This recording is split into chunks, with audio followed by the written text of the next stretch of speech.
Any sufficiently advanced technology is indistinguishable from magic.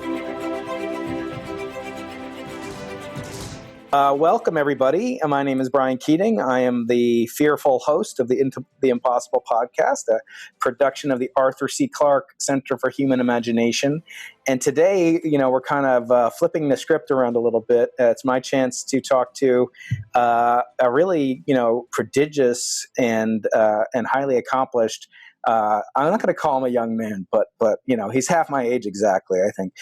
And he's just accomplished so much at such a high level of performance that I just could not resist the opportunity to ask him to come on.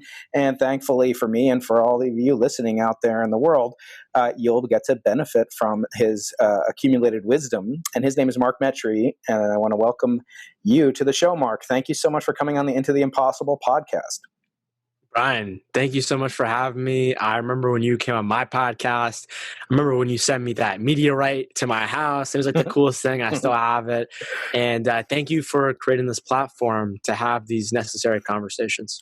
Yeah, you've been a big part of it, actually, without your knowing it. And this is my opportunity to pay you some gratitude because the way that you have orchestrated your podcast empire, I have to say with all honesty, has been really influential to people like me that are seeking to make an impact through the oral tradition that we human beings are uniquely capable of engaging in. And it befits the name of your podcast, Humans 2.0, which I really see as this wonderful kind of pan-humanistic way of synthesizing the greatest traits of athletes, artists, businessmen and women, thinkers from all walks of life. I think you're up to episode 300 as we're speaking in early June of 2020. So it's a big amount of congratulations to you. I want to start by asking you a question that I ask my guests, and that's, how do you spend your time in the multiverse?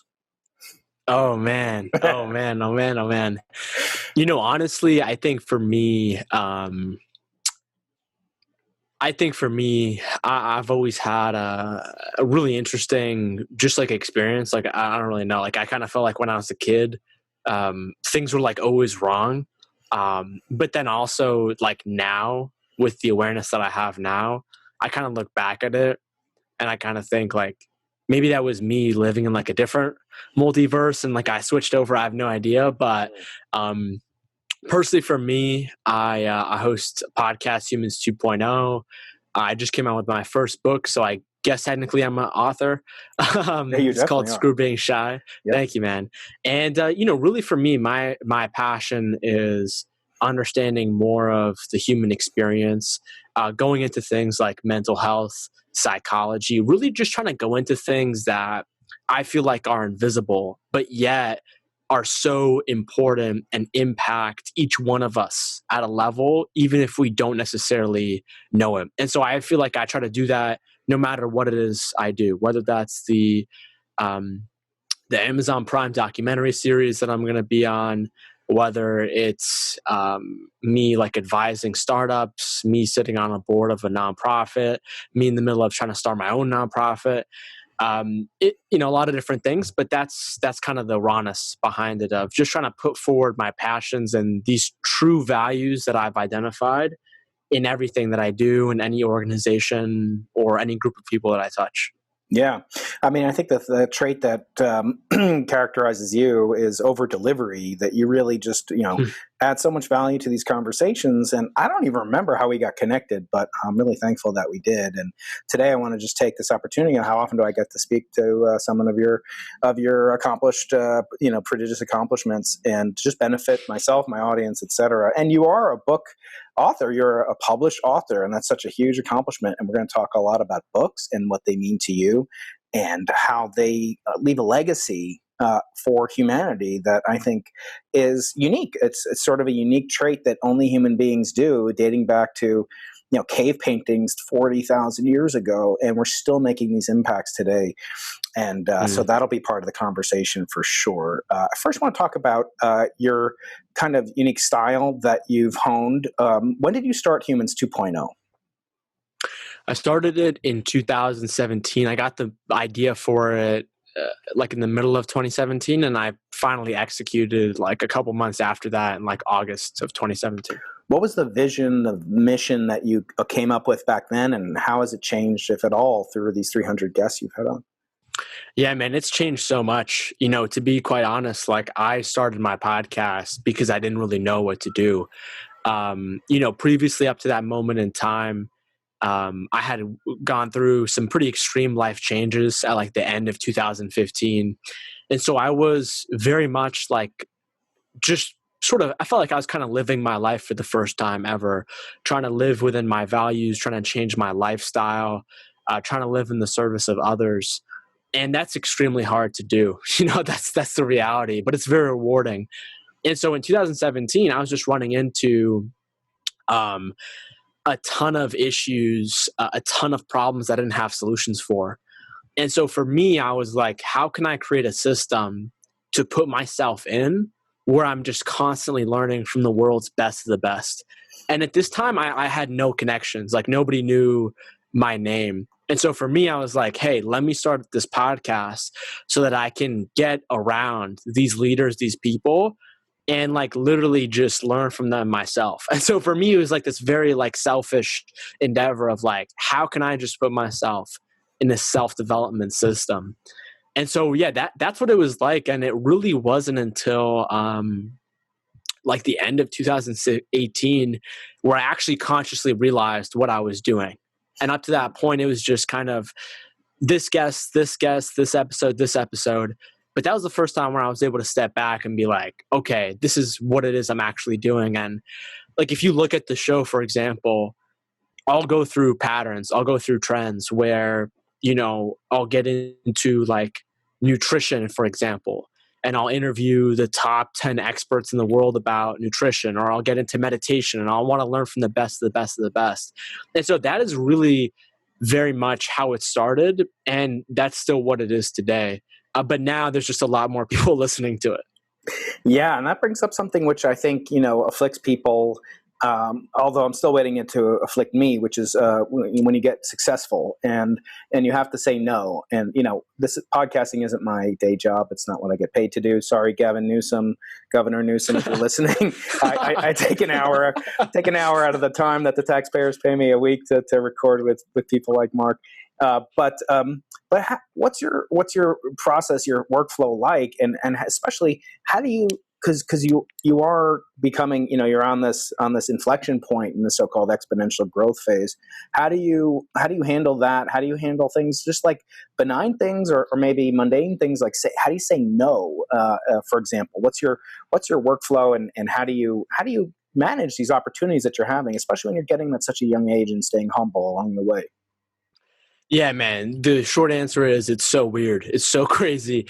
But luckily I had a little bit of an interesting kind of similar thing happen to me when I was younger. Growing up, my parents are immigrants. We mostly lived off like government food stamps, housing, never really had any money throughout my entire life. And when I was like 15 years old, one of my little ventures that I had started online became pretty successful. And I remember making like six figures, people on our website community, over like millions of people, a lot of people looking up to me at a young age. And so I have kind of that similar background for where it's now. It's not completely different. And quite frankly, like for me, I don't want to talk about myself too much, but just for context, when I was like 18, I went through this like crazy lifestyle change where I really just, I was extremely depressed. I was obese. I always had social anxiety my entire life, but in 2015, I was socially isolating myself. Eventually, I was suicidal.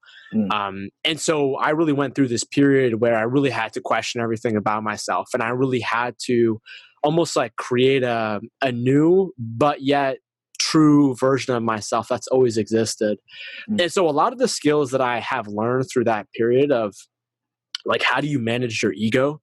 How do you, sort of have the right values and not be manipulated by whatever short-term opportunities can come your way.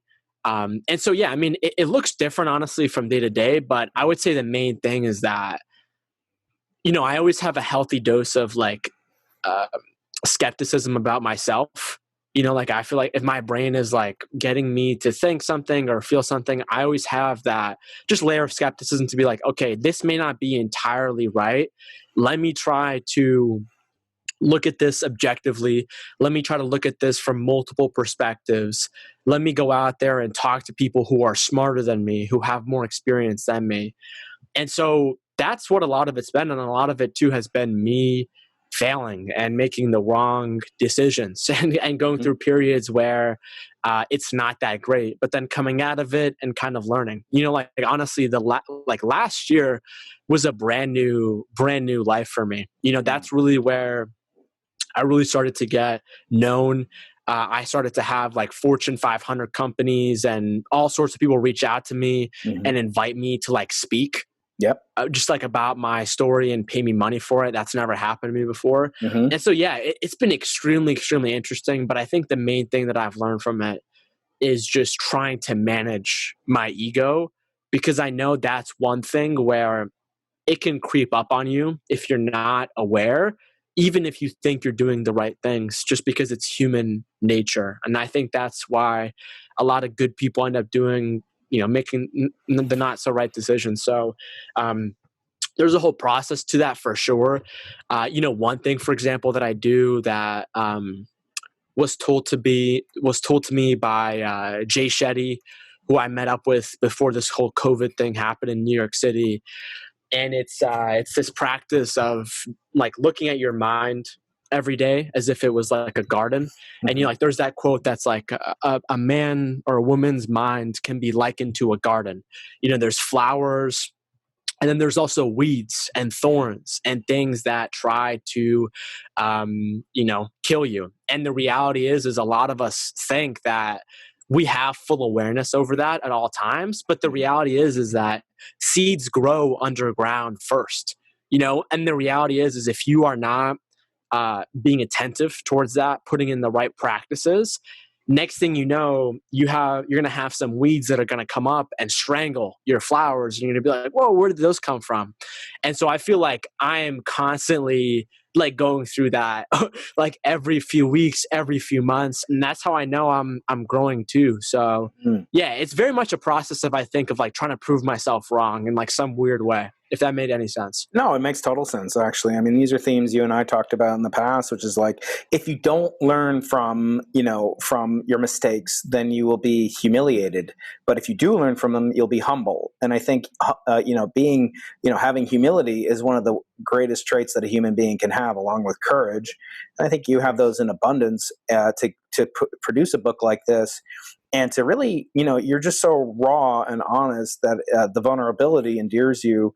And you've really helped a lot of people, not just, through the, opportunities of, people that have been actual guests on your show, because you can only have so many, but it's like a lifeboat, and the lifeboat is supporting the people outside because you share these stories of mental health. And these are big issues. And I want to get into that, especially as regards academia, because I have a lot of academics who listen to my show. They suffer from things like the imposter syndrome. They worry about ego. They worry about credit. They worry about, social media and things like that. I want to get into that. And a lot of us are introverted. The old joke, how do you know a scientist is extroverted? He looks at your shoes instead of looking at his own shoes. And I wonder, I want to get into that, especially as perhaps a service to my listeners, young people, especially in academia. And I'm always thinking, what could I have told myself as a 20-year-old? And I'm actually going to ask you that at the end of the show. But before we do that, you've heard the old quote, don't judge a book by its cover, I'm sure. I actually ignore that advice. I always judge books by their cover and their title. And I want to know, I love your title and I love your cover. How did you come up with the title idea? Was it your idea, somebody else's, the subtitle, and who came up with the cover design for Screw Being Shy? Yeah, man, that's a great series of questions. For me, I know personally that I definitely know I'm going to write a lot of books, like for sure. Writing this book was brutal, it was terrible, but it was like a marathon in the same sense of like, yeah, it sucks, but I know I'm totally going to do this again, and I feel like I'm definitely hooked. But when it came to like my first book, I was actually working on a completely different book idea. I was working on like a similar version of like Tim Ferriss's Tools of Titans, where Mhm. like I was going to take all my podcast guests and like break down what I've learned from them.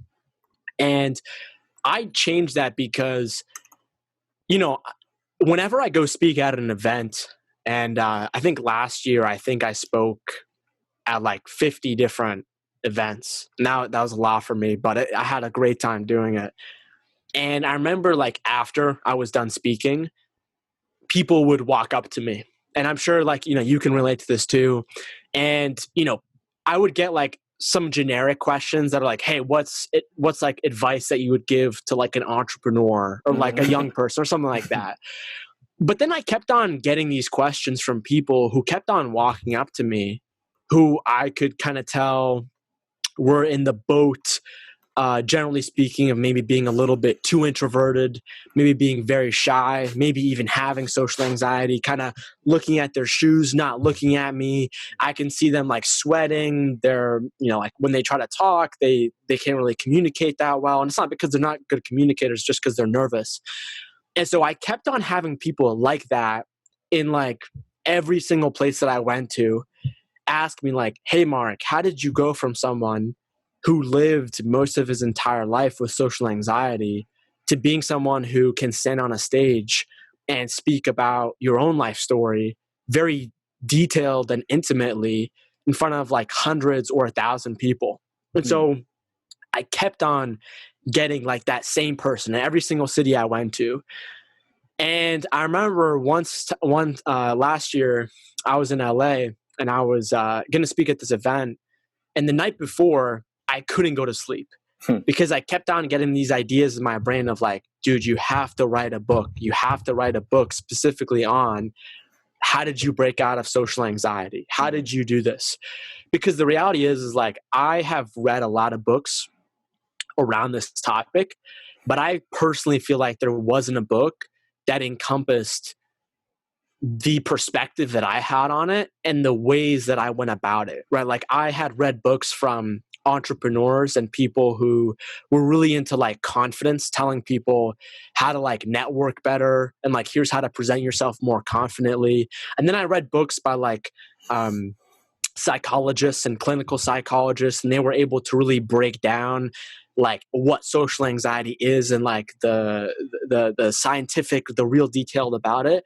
But I felt like I had yet to see a book that was written in just plain language that also addresses the root cause and doesn't just tell people a ton of like tips and tricks at a surface level. And so I remember I had these ideas and I don't know what it was, but my brain just told me, screw being shy, screw being shy, screw being shy, screw being shy. And so that's how the title came up. And for the subtitle, it's learn how to manage social anxiety and be yourself in front of anyone. I think that was like the subtitle or like maybe some other version of it that was a little bit more wordy. But I think the main change of the subtitle, the main evolution that it went through was, I remember, because I'm also a marketer, I was initially going to name it How to Eliminate Social Anxiety and Be Yourself in Front of Anyone.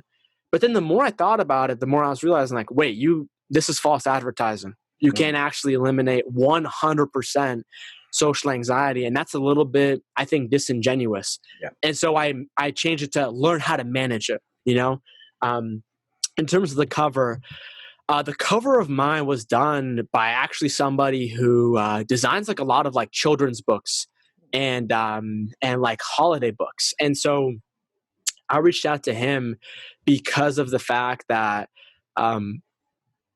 I love books, I love book designs and so on and so forth. I loved your book design because I thought it was pretty unique, but I kind of feel like, there's all books look the same. All business books look the same with the same font and so on and so forth.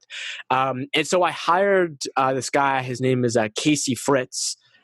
And I was like, I told him some ideas. I gave him the idea of, if people haven't seen the book cover, the first half of it is someone kind of like, it's kind of like in a darker tone, and they're kind of like whispering and they're kind of upset. And then you can see an outline of like a brain within their head. And then the other one is the same image, but it's inverted and it's someone smiling and they're speaking. And so I kind of gave them those ideas because I wanted to show kind of the inherent paradoxicality of human existence, of like the whole yin and yang, of there's always going to be the opposite side.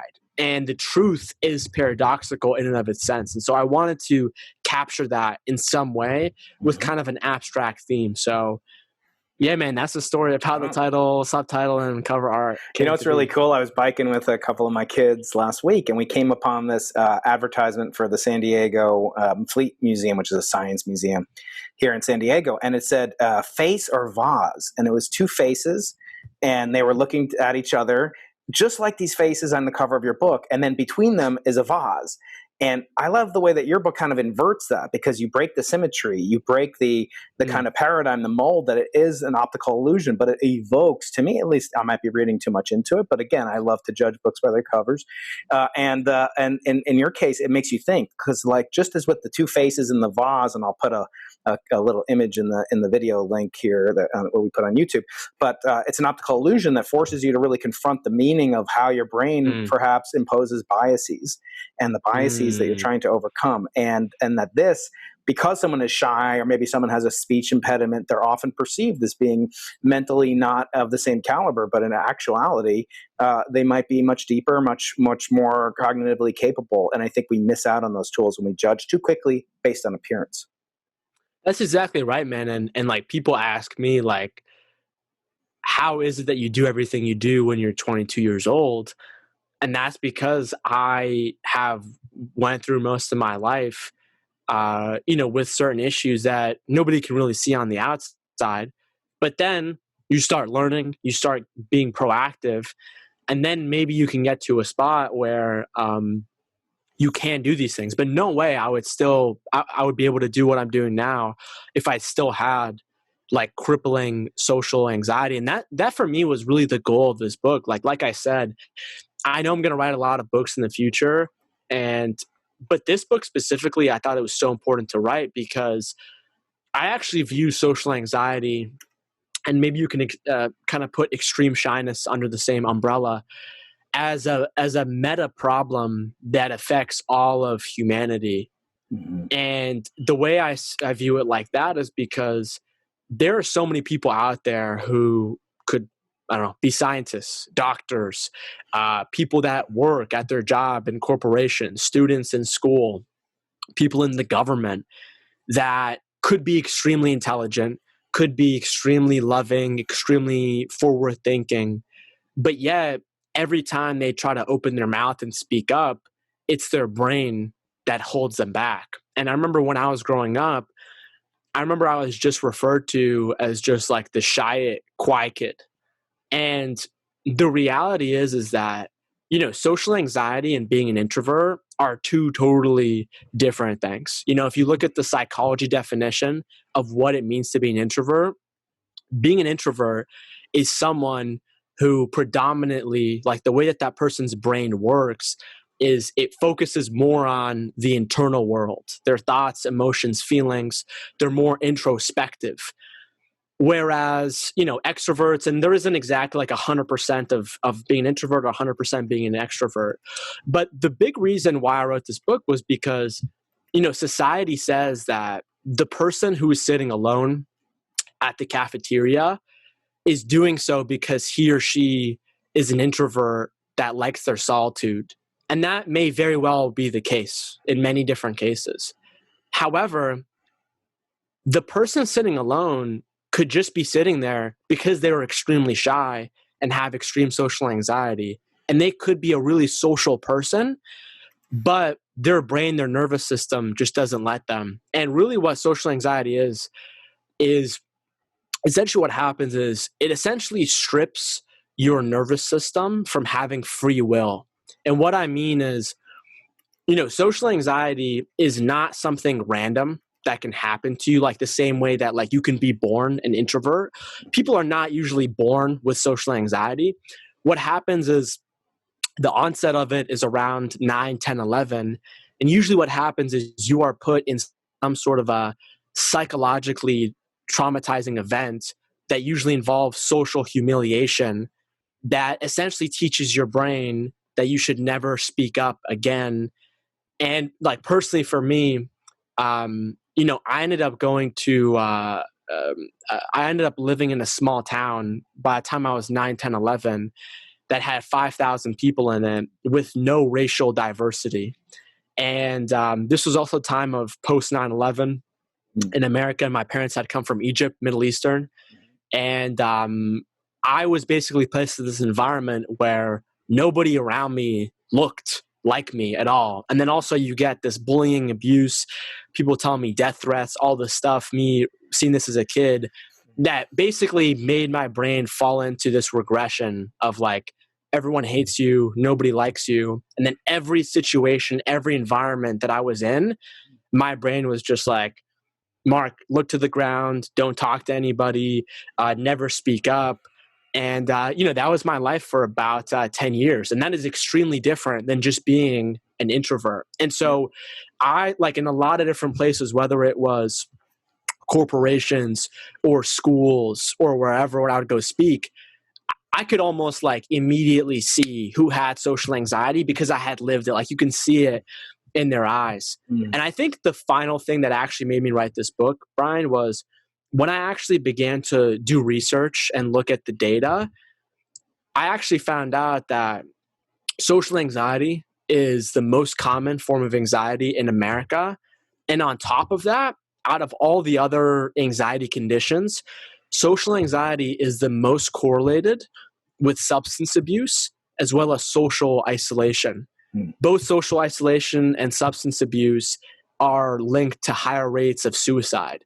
And when I was looking through my life, I was like, wait, I literally went through social anxiety, substance abuse, social isolation, and even suicide. And I'm like, wow, how many people out of the 850,000 people that commit suicide every year are doing so because they have social anxiety and they can't talk about it with other people?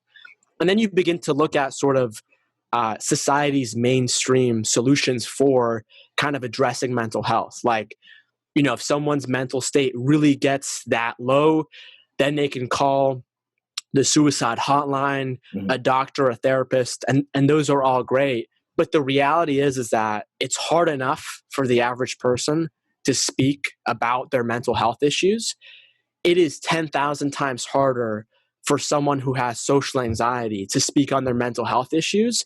And I could have easily seen myself, becoming a statistic, but I'm glad I didn't. And I'm glad I was able to write this book and just kind of show people like, hey, here is my own personal story so that people can use this as a vehicle for their own understanding. But then also I didn't want to write a book that just kind of like talked about my story and just kind of anecdotally told people, hey, here's what you can do. I really wanted to back it up by science and to show that there are like these real, verifiable, credible ways done through like peer-reviewed clinical studies that literally show, hey, this is what you do if you have social anxiety. Here's what works. Here's what doesn't work. Here's what could work. Here's what's probably not going to work for you.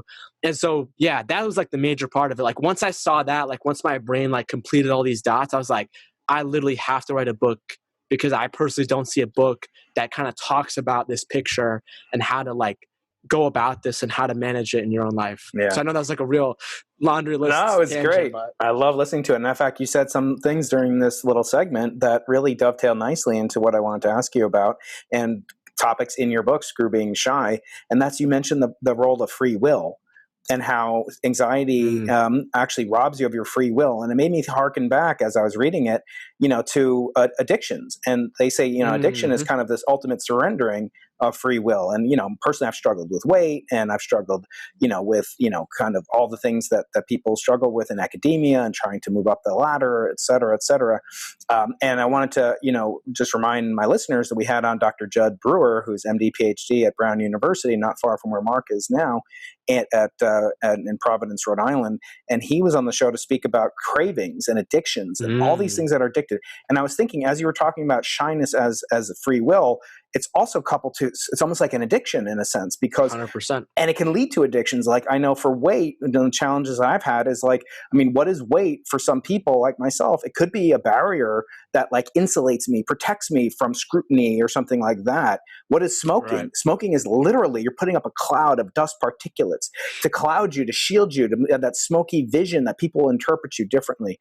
And that's something that comes out so clearly in your book. And it's so perceptive to make that point as you do in the book and throughout your journey, which I really see as a metamorphosis, from this shy kid, self-described, to like having this event. And it reminded me, my wife a couple of weeks ago ordered this butterfly cage, on Amazon or something, and it comes with a card for free caterpillars, and it says, "We'll send you 5 caterpillars. Just mail in this card, and you get these 5 caterpillars." Well, lo and behold, they sent us 6.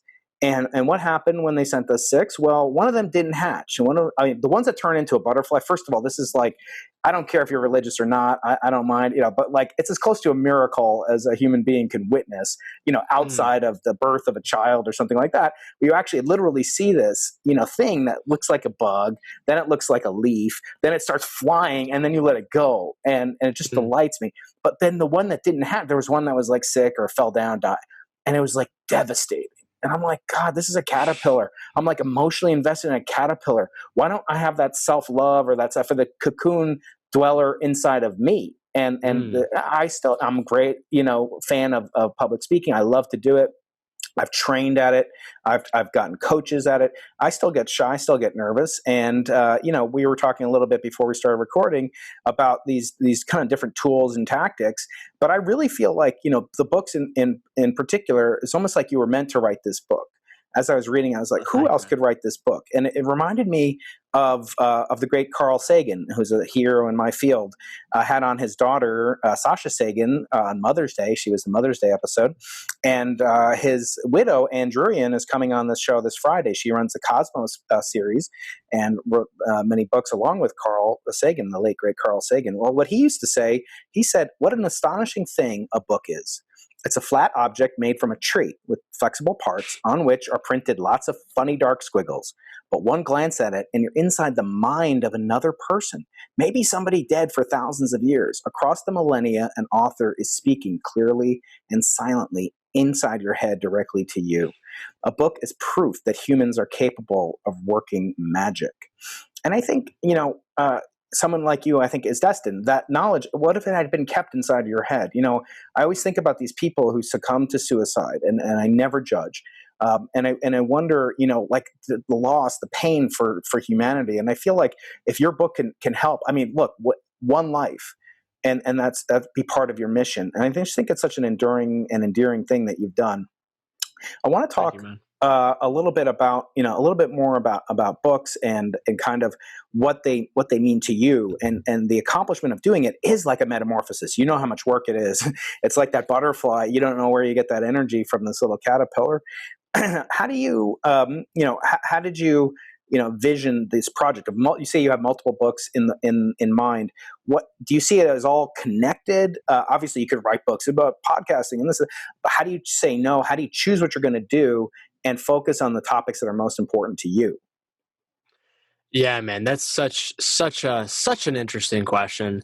And, honestly, I'm still in the middle of trying to figure that out, right? Like my book came out March 14th, like literally the day the entire world went on lockdown, and I had to change all my plans. And then I mentioned that because that made me pivot and kind of talk more in terms of my LinkedIn, which is where my main social media platform is. And just realizing that people go on LinkedIn for career development, they're much more oriented towards that. It made me start talking and thinking about the idea of finances and mental health, and how personally for me, one of the reasons why I never got on the path of this thinking that I'm on now and growth is because when you don't have money and you don't know how you're going to pay your next month's bills, you're not going to be thinking a lot about your mindset. That's just the truth of human nature. And there's that value. There's that quote that says, human beings will sacrifice their values for their needs. And then when you look at that, and then you look at like another study that was done that showed people who don't know how they can pay their next month's bills have like a decreased IQ of like 20 points. And so that made me, for example, start to like think about the importance of like money and finances as that intersects with mental health. And then like now, for example, because of what's happening with like Black Lives Matter and all the protests, that makes me think like, what role do systems and institutions have, and even things like racism have in these different mental health problems, right? Like I can't imagine I would be where I'm at today in terms of and even going through the experiences of my past and having social anxiety if racism didn't exist, right? Like I can't imagine that. And so now I'm trying to think like, what role do we have as that? And so honestly, I just try my best to listen and pay attention. But then I will definitely get in seasons of my life where I will kind of like shut off the blinders, kind of go into tunnel vision and just really, really focus. And like, that's what I did, for example, for my book, like the last 6 months of my book, like from September until March, I really didn't do that much. Like I wasn't speaking a ton. I had kind of put a lot of business things on pause. Now I was just really focused on the book, trying to promote it.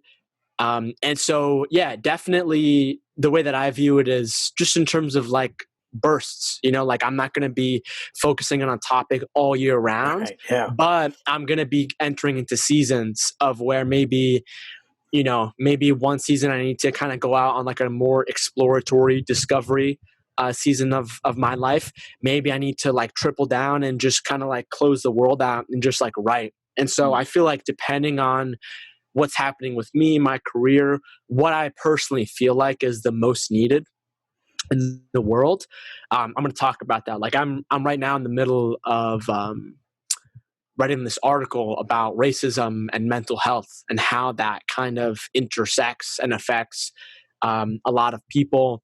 And like that just, personally for me, like about 2 months ago, I remember I was journaling. I was doing this exercise and I asked myself like, hey, Mark, no BS. What actually gives you happiness? Like, I didn't want to say like, oh, just helping people and just that definitely gives me happiness, but I want to say like, what actually gives me happiness? And for me, one of the greatest things that gives me happiness is like discovering something and then trying to do as much discovery and research about this idea, trying to understand it critically, and then trying to repackage it, kind of say it in my own words, and me presenting it to the world. Because what I realized was, this actually ties back to why I started my podcast. I remember when I started my podcast, I was like, wait, why would someone listen to my podcast over someone like Gary Vee or like Tony Robbins or like Tim Ferriss or something like that? I'm like some 20-year-old that has no experience and doesn't know anything. And like eventually, once a ton of people started listening to my show, it made me realize that there are 8 billion perspectives out there. Just because something has been said, just because an idea has been like established in whatever kind of community, whether that's the scientific community or the government community, doesn't mean that people actually understand it. And so for me, one of the things that gives me great pride that I did it with my book and many other things is trying to understand something and say it in my own words so that people like me can then go on to understand it in their own version format. So that's a long-winded answer to say like, I just try to go kind of where the wind takes me, but then also have some stability in kind of like my core values of understanding that there are certain seasons of life where I need to really, really focus and triple down on certain projects. That's what I can't agree with it more. It's kind of like the notion of making hay while the sun is shining. Right now you're in this deep flow, this work state where you're getting so much done, and this is co-aligned with your mission. Then it will help people, like the kind of maybe a little bit overused phrase, that's your mission, but it will do that kind of like you gotta put on your own oxygen mask first before you can help the rest of the world. I want to turn, because I know you're so busy and you're helping and doing all these great things. I've got a bunch of questions that I want to get to, but I would be remiss and I would be derelict in my duties as a professor not to ask you a couple of questions that would be a benefit to my academic listeners, scientists, non-scientists around the world. And that's that, fear, rejection, lack of kind of living up to one's expectations or society's expectations are rampant in academia. It starts with high school. You got to get, top grades, then you got to get into a good college, then you got to get into a good graduate school, then you got to get a good letter of recommendation, then you got to go to a postdoc, then you got to get a professorship, then you got to get tenure, got to get funded, Nobel Prize. You know how I feel about that. How do you kind of steel yourself in this epic? James Altucher, who's going to have me on the show in a couple of weeks, his whole thing is choose yourself. But it's like, you can't choose yourself. And I'm going to kind of pick this with him a little bit. I've read that book. I love that book. It worked with me. We did TEDx together in San Diego. And I love that book, but it's not always possible to choose yourself. How do you deal with this especially the rejection, the failure? Because failing at things, like Thomas Edison said, I didn't fail. I found 9,990 things that didn't work. How do you succeed in the face of that, and also the fear of rejection, fear of missing out? What advice can you give to my listeners who have to deal with this literally, Mark, on a daily basis? Yeah, man, and it's hard, and I have I have great empathy, and to be quite frank, like I feel like if you're doing anything out there in the world that's worth doing, from the outside world, not even yourself, you're going to be hit with so many failures, so many rejections, people telling you suck. Like, I feel like I'm in it every single day, and I'm always just reminded, like, this is happening because I'm trying to put forth, I'm trying to walk forward. And, but aside from that, what I would say is this, I remember personally for me when I was growing up, I remember every time I would have some sort of a social interaction that I would have deemed negative, where maybe I didn't say what I wanted, or maybe I said something out of fear and I regretted that. I remember every time that would happen, Brian, I would stay up at night and literally just replay these events in my head, and I would just not fall asleep. And personally for me, the ability to actually label it and then classify that social anxiety, in my example, is a real thing, the same way that someone maybe going through this identifies it's imposter syndrome, or it is, maybe I'm so stressed out because I have adrenal fatigue because I'm drinking too much coffee and my hormones are out of whack. Maybe that's actually the reason why I'm stressed out. Looking at it from the perspective of honestly a science project versus a moral failing will completely change your approach on it. Because again, when I my example of this is going through social anxiety and kind of seeing these things, I would always be like, man, I freaking suck. I'm such a loser. Or I guess just God created me in this way to just be just destined this way forever. But then actually being able to identify it, classify it, and then label it gave me the ability to look at it from more or less of a science project of hey, maybe this isn't maybe I'm making this too personal. Maybe I'm making this too much about me. How do I look at this objectively and neutrally? And this is extremely hard, especially if it's something you care about, if it's yourself. But I think just having that ability to look under the cloak is something that always has given me great power. For me, if someone asked me to distill my top 10 values, my top 10 lessons of the world, it would be that most of our lives, and I don't mean to be I don't mean to get too empirical or too scientific about this, because I believe greatly in spirituality, and I know the conversation that you and I had about the intersection between the two. But I personally believe that life, someone's experience of life, comes down to various feedback loops, like what brain chemicals are being secreted by their brain based on the environment that they're in, what neurotransmitters are firing, what are the cells doing in your body that are creating you to have this emotional or real visceral experience. And for me, I always just try to look at that and to get an objective viewpoint, because for me that's what makes things really objective. It's like the second chapter of my book, trying to show people like this is the neuroscience behind life. And it's like, for me, like whenever I have anxiety or whenever I feel like the world hates me, I know that this is the series of my brain telling me different thoughts, because the average human has 60,000 thoughts a day that are being propped up by all these neurotransmitters. And so for me, whenever I get those feelings of like, I suck, or how am I going to possibly do with that? One, I bring it back to like the whole, like what's actually happening under the hood of life. That gives me a more objective viewpoint. But then I also ask myself, like, if I were actually to like look at this from a different perspective, what would I think? In the sense of like, we've all gone through many, many troubles and struggles where your brain convinces you like this is the worst thing to ever happen to you. Like there's no way you're going to recover from this. But then years later, you look back at that with hindsight and you're like, wasn't that bad. And so, yeah, I mean, it could be extremely hard. And then the second thing that I would say too is like, okay, I'm going to go on an assumption here and maybe say I don't know, this is strong in academia, this is strong in the scientific world, I'm not sure. But I remember when I was interviewing David Sinclair, and I don't know what you think about him or if you know him. Yeah. But, I'm aware of his work, yeah. But I remember before the interview, I asked him, like, hey, David, is there anything that you think would just be really important for people to know about you or for us to talk about during this interview? And he told me that, whether you agree or disagree with him or not, he told me that a lot of people in his field, a lot of people in kind of scientific community, they just focus on their work, like the lab work.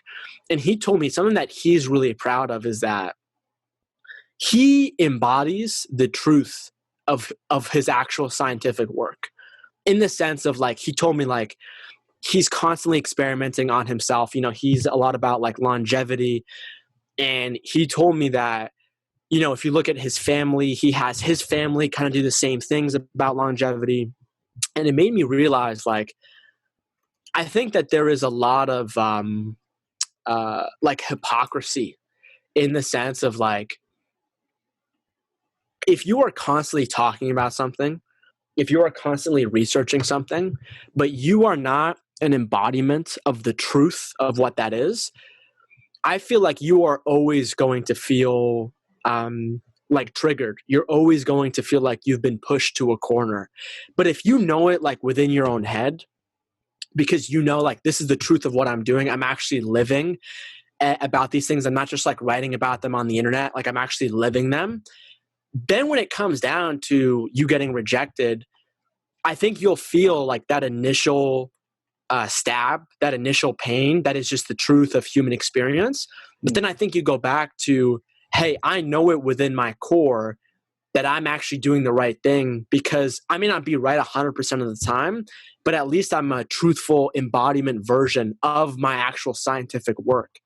And so those are two things that just stuck out to me in terms of like how to deal with that. I don't know. Was that totally wrong, or no? What do you think? I think it's great. We covered a lot of ground in that. As a couple of statements that you made. I think one thing that resonates with me in particular, which is a tool I hope to, and I encourage all my students to do it, and it's a practice that they're familiar with, which is journaling, but they call it lab notebooks, right? So I have them in the lab. So I'm like, just do a lab notebook, but do it on your brain, as you said. Experiments. There's a famous quote like, "Life is all a series of experiments. The more experiments you do, the happier you are." And I think you're exactly right in that way. And I think journaling is a way to crystallize your mind. And you spoke earlier about these meta skills. And I think like speaking is a meta skill, but you can't speak well if your mind is cloudy. You can't speak well if your writing is not clear. And all these things can be impeded by this overlay, which is the meta of all metas, which are these, these anxieties that we have, including being shy. I want to finish up because I know you only got a few more minutes, but I want to finish up with a couple of questions that I ask all my guests, and it's sort of hope to be a legacy for the future. So the first one, can you please, in under 2 minutes, describe a non-abelian gauge system for unifying quantum mechanics with general relativity? Sure. This is the will. This is the will one. No. This is just teasing. If you can do that, I'll share the Nobel Prize with you because. But if anyone could do it, it would be you. You're the same age Einstein was when he came up with all of his first set of great ideas. Okay, seriously, you've probably seen the movie 2001: A Space Odyssey, and you remember this iconic opening sign with these monoliths. There's one on the moon. There's one in Africa. And they're sort of these representative things that are meant to be discovered. They're planted by some unseen civilization. And Arthur C. Clarke, as befits this podcast, named after Arthur C. Clarke's so-called third law, which we'll get to in a second, is that it really is to kind of influence and cause the human species to progress in a certain way. So I want to ask you, if you could make a monolith, a billion-year-old lasting time capsule, what would you put in it, on it? What would it be about? And just assume that they can use USB or whatever in the future. I don't know if they can, or Instagram, LinkedIn, your LinkedIn profile. You could put it on a monolith. I don't know. What would you put in your time capsule? Yeah, man, that's a super interesting question. I think the main thing that I would put in my human capsule would probably be, I forget what it's called, but it's a scale, like where you put two objects and you let them balance. Yeah, a balance. Balance. There we go. I would put a balance between someone's heart and someone's brain. And I know people have done this before, but this is meant to signify, I think that, I spoke about objective thinking and neutral thinking, and that has its place. But I definitely think people who are in the bucket of being very analytical, introverted, logical, I feel like we oftentimes fall into these traps where we rely too much on the logical thinking part of our brain, but don't really rely on the emotional feeling part of our brain. And I think that's because earlier, before in our lives, we faced a lot of emotions. We faced a lot of feelings that were very negative. And we're like, hey, whoa, what is this sadness and anger? I don't want any part of that. Let me just compartmentalize this and just put this off to the side. And let me just try to use my logical, analytical thinking to substitute for that. And the truth is that there is a place for both. And having too much power in one or the other, I think, leads to unhappiness and leads to a lack of fulfillment. And so that's a very, very nuanced balance that I'm still trying to learn, but they're both very much important for both proper mental health, but also happiness and also fulfillment, and then also your professional success too. So I think that scale, that balance kind of captures it perfectly. Yeah, that's really lovely, and that kind of dovetails into the last question, which is kind of about the ethical notions of what you want to leave. As you might remember from my book, I talk about Alfred Nobel wrote this will, and it was a material will, but it was also an ethical will, which is a concept that dates back to the Bible and so forth. But really, that there's more to communicate sort of in terms of values than value in terms of money or material. So what values would you most want to put into your ethical will to instruct people, to encapsulate who was Mark Metry while he spent his time on Earth, as you like to ask? Yeah, I would probably say three things. One, don't trust your brain. And what I mean by that is that means to symbolize kind of a focus on neuroscience. I think personally for me, when I actually looked at what cognitive biases and distortions were in the human brain, you really begin to realize that the brain is like this ultimate computer system that has all these trap doors and shortcuts to help keep itself alive and to help to keep you alive and surviving. And so a lot of our goals, whether that's to be happy, whether that's to be successful, a lot of those goals are not actually the same goals that our brain has, at least before you train it. And so number one is just have a healthy skepticism towards your brain and just look at neuroscience, try to understand it from that perspective. Look at what neurotransmitters are, what the sort of what signature fear itself has chemically in your body, because it's real and it's quantifiable. Number two is, I would say, the truth is the most important thing. And what I mean by that is, personally for me, man, what I've learned is that you can have the best diet, you could have the best workout regimen, you could be reading the best books, you could have the best family, the best job, the best people around you. But if you're not living in the truth of who you are, then you're going to feel so disassociated and so unmotivated to keep being yourself. That's like a whole topic. We could do a different podcast on it. Yeah.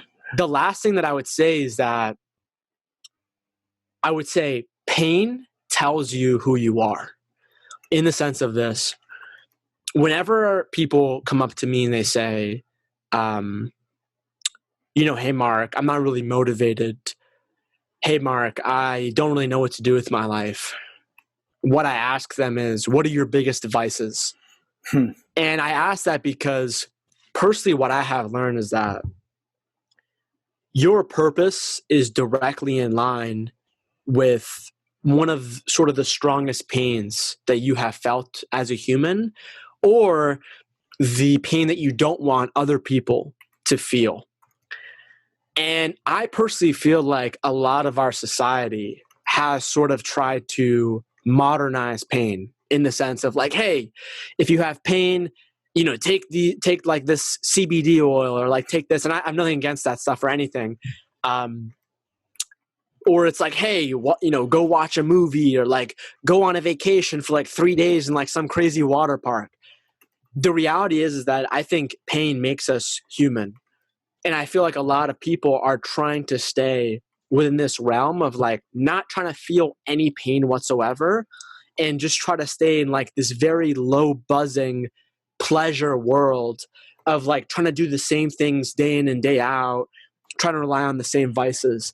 And so what I would say to people is, if you are in that position where you feel like you have no pain, where like you feel like you have no motivation, nothing that really pulls on your heartstrings, just watch what happens if you remove your vices. You are going to be exposed to the real primal pain that makes us all human beings. That's just the reality of existence. And so that's what I would say, because I personally feel like I was like fed throughout my entire life. Like, oh, you should never be in pain ever. Like life should be awesome and sunshine and rainbows. No, I'm sorry. That's not the way that life goes. And I feel like if you are trying to make it that the whole time, that is a disservice to life in and of itself. So I would say those three things. Awesome, man. That's so in-depth and so insightful. So I just want to finish up the last couple of seconds here, just to give you a chance to enter the plug zone and tell people where they can find your book. I heard an audiobook might be coming out, and tell them about the Humans 2.0 podcast, which is how we connected. Yeah, the audiobook is like a whole story. Hopefully it should be up within the month, but I don't really know, to be honest with you. Yeah, I mean, I would say if people just Google me, or they go on my website, myfirstandlastname.com, podcasts, my book, my social media, my email, all that stuff.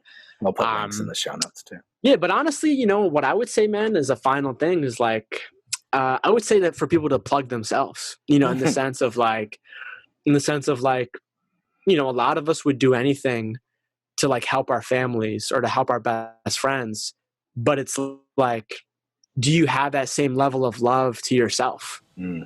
So I feel like if someone just contemplate on that more, then they should plug themselves, I'm going to recommend that as James Altucher's next book, Plug Yourself.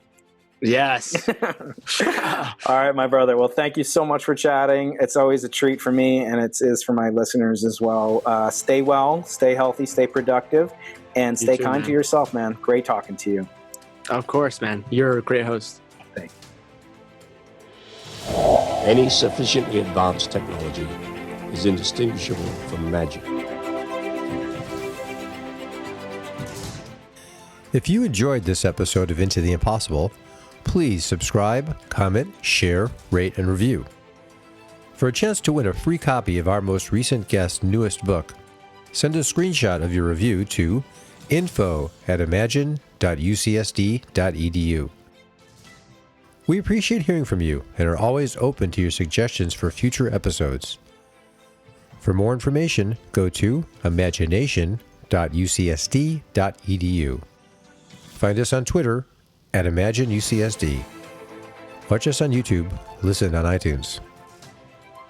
Into the Impossible is a production of the Arthur C. Clarke Center for Human Imagination in the Division of Physical Sciences at the University of California, San Diego. Eric Veary, Director. Brian Keating, Co-Director. Patrick Coleman, Associate Director. Produced by Stuart Valco.